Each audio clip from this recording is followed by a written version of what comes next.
That's so interesting because it makes me think a little bit of my journey when it comes to like transitioning from working in a 9 to 5 to then going and starting online and really finding my feet in kind of the pressure of, wait a minute, what is my family gonna think? What are my friends gonna think? How do I navigate this new confidence? How do I communicate it? Talking a little bit about the fraud part where, with any sort of image building, you are discovering who you are on camera. You are discovering this new confidence because sometimes when you flick on record and you start speaking, you end up like, it happens to me often, I get this confidence of new tone of voice and very hands and emotion orientation around what I want to communicate.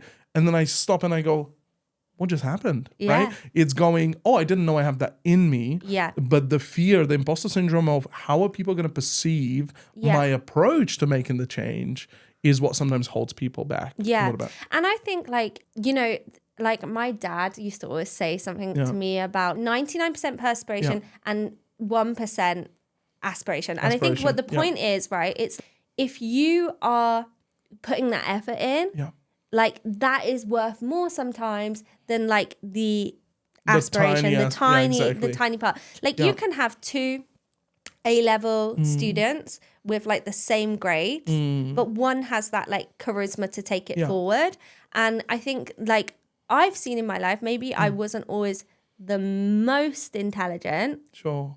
But I was the one who maybe had the drive to go forward. More ambition to go and figure it out. Yeah. Yeah. And I think like that's interesting. Talking to what you just said about fraud and obviously like the opening of this conversation, I think like navigating going into entrepreneurship, that question of like, what will my family think? What will my friends think? Yeah. What will like those people who doubted me in university think? Wow. And wondering, should I still do it? And then it's like, actually, it's not about them anyway.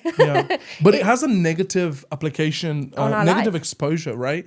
And often perhaps what we think and what we should do are two massively separate things in the sense of often like with this podcast, for example, we had a conversation one day just randomly. It'll be great for us to share personal experience and how we're growing individually, but also corporately as a business.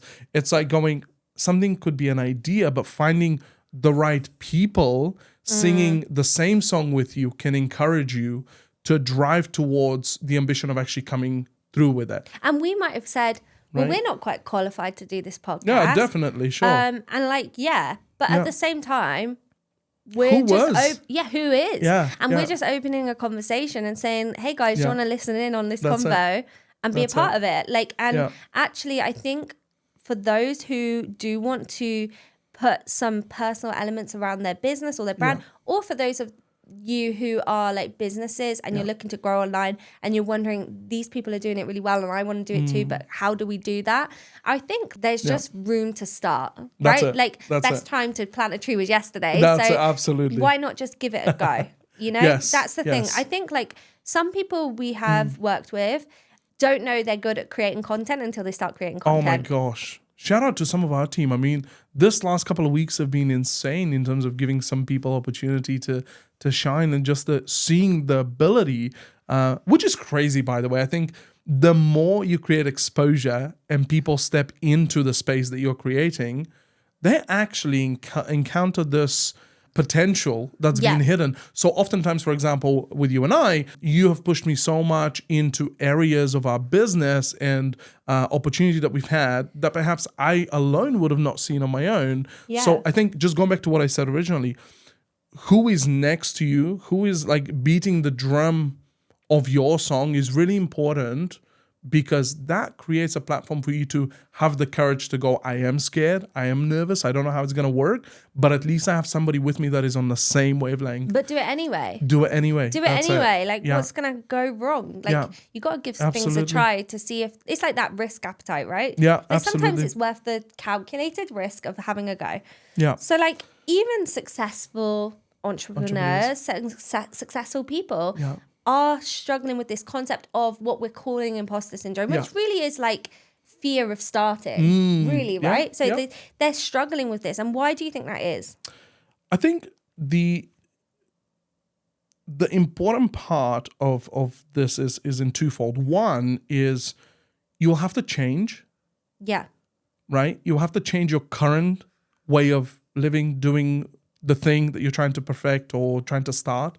You have to change your mindset and your application of it, which is scary. Nobody really likes change too often.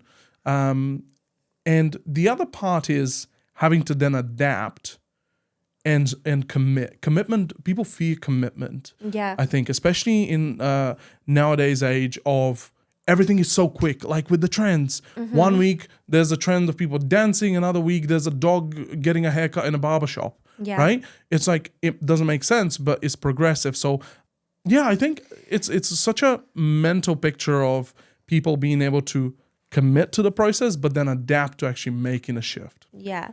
Yeah. So like, I'm just literally Googling right now, like, what is the Google definition of imposter syndrome? So imposter syndrome, also known as imposter phenomenon, is a psychological experience where someone feels like an intellectual or professional fraud. So it's a feeling, right? It's your feeling like you are a fraud, professionally or intellectually, right?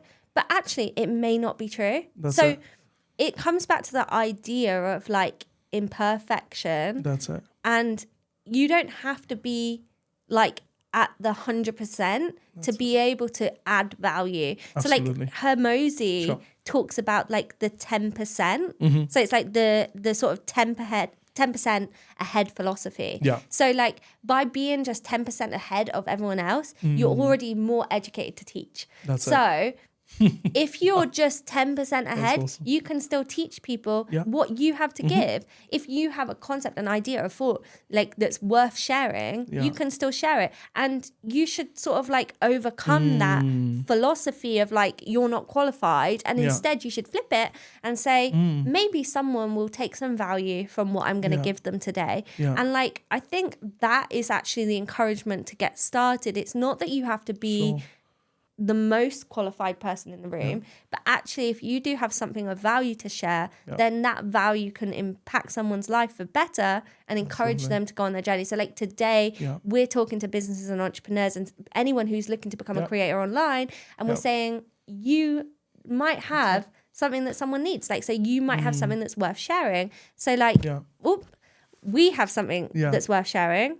Hopefully today in this conversation, we're sharing something that inspires someone, and that's enough. Yeah, a seed.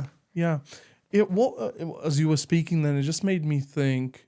Do you think when people begin to form these ideas and creative concepts or whatever it may be, do you think before they start, they feel like they have to reinvent the wheel?